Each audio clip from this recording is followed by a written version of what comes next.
नमस्कार, आप देख रहे हैं द सीक्वेंस इंडिया। जिंदगी जिंदा दिली का नाम है।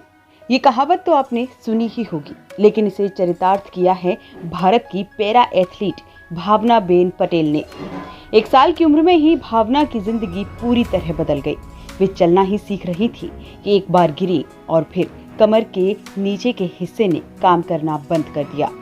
व्हीलचेयर उनकी जिंदगी का अहम हिस्सा बन गई, लेकिन भावनाबेन ने अपनी कमजोरी को अपनी ताकत बनाया। गुजरात के मेहसाणा जिले की रहने वाली 34 साल की भावनाबेन व्हीलचेयर पर ही टेबल टेनिस खेलती हैं। वो 4th कैटेगरी में आती हैं। इस कैटेगरी में खिलाड़ियों के पास बैठने का उचित संतुलन होता है और उनके हाथ पूरी तरह से काम करते हैं। 12 साल की उम्र में जब वे कंप्यूटर सीखने के लिए अहमदाबाद के वस्त्रापुर में ब्लाइंड पीपल्स एसोसिएशन गई, तो यहाँ उनकी मुलाकात टेबल टेनिस खेलने वाले दिव्यांग बच्चों से हुई और उन्होंने उनके प्रयासों को देखकर तुरंत ही इस खेल में आने का फैसला कर लिया। भावना के इस खेल में उनके घर वालों ने भी पूरा साथ दिया। उनके पिता ने बेटी के सपनों को पूरा करने के लिए अपनी दुकान बंद कर दी।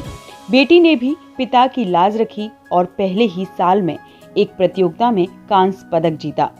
भावना ने संस्कृत में ग्रेजुएशन भी किया है। उन्होंने साल 2011 में थाईलैंड में पीटीआई टेबल टेनिस में सिल्वर मेडल जीता।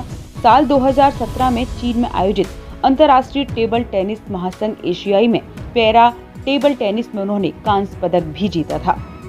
टोक्यो पैरालंपिक 2020 में सिल्वर मेडल जीतकर उन्होंने इतिहास रच दिया है। वे पैरा ओलंपिक में टेबल टेनिस में सिल्वर मेडल जीतने वाली पहली भारतीय महिला बन गई हैं। उनकी इस सफलता के पीछे है उनकी लगन और मेहनत। उनकी जीत के बाद उनके घर गुजरात के मेहसाणा में खुशी का माहौल है। उनके पिता हसमुख भाई पटेल ने कहा है कि उसने हमें गौरवान्वित किया है। हम उसके लौटने पर उसका भव्य स्वागत करेंगे।